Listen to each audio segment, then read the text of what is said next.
Now, this question has a two-pronged approach to it, or rather two perspectives, two different types of perspectives that you need to explain. Bullying is something that we all have gone through in one form or the other at some stage in our life. What happens in a person who bullies? Why do somebody bully? Okay.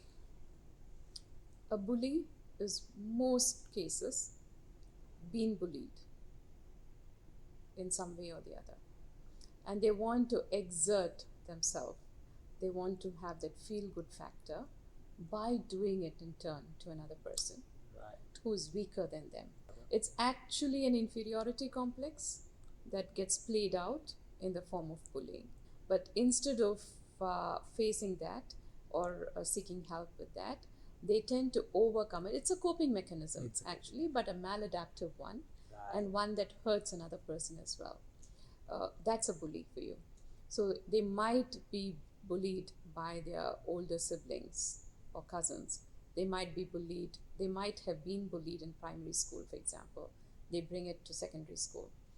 And they bring it on to adulthood as well. And the one who is bullied, usually there's a lot of lack of self-esteem, self-confidence.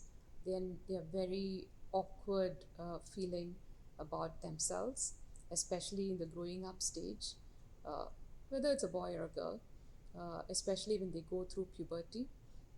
They're not comfortable with their own bodies. They're not comfortable with the way they look, with the way they feel. Therefore, they're at their most vulnerable at that point as well.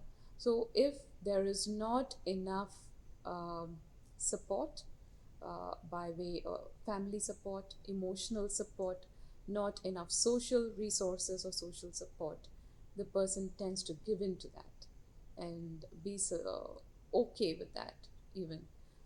They subject themselves to it. They hesitate to open up about it. They hesitate to seek help. They're scared into it. And they sort of think there's no other choice. They resign themselves to that phase.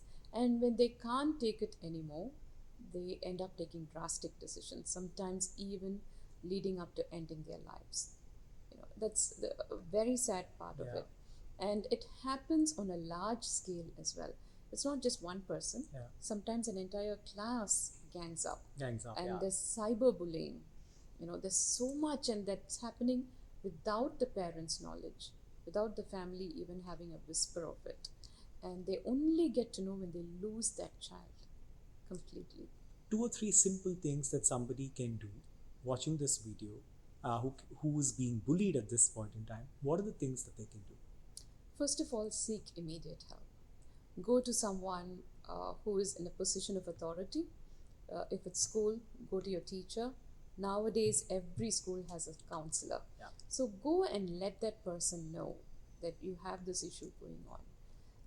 It might be scary to take that first step. The way to deal with this, the adults involved in this need to deal with it very carefully as well. He or she would have gone through exactly the same when they were being bullied.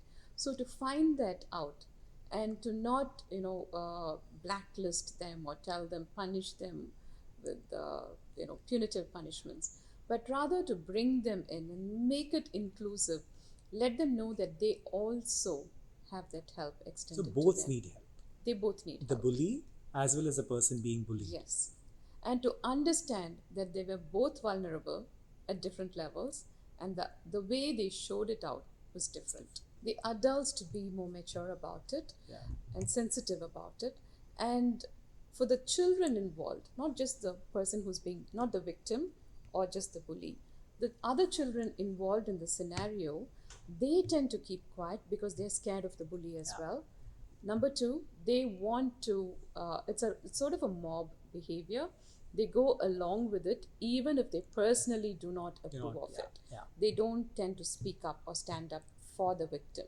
So it's very important, again, for everyone involved to have that help extended, to have counseling extended to them. Absolutely. Thank you. Thank you.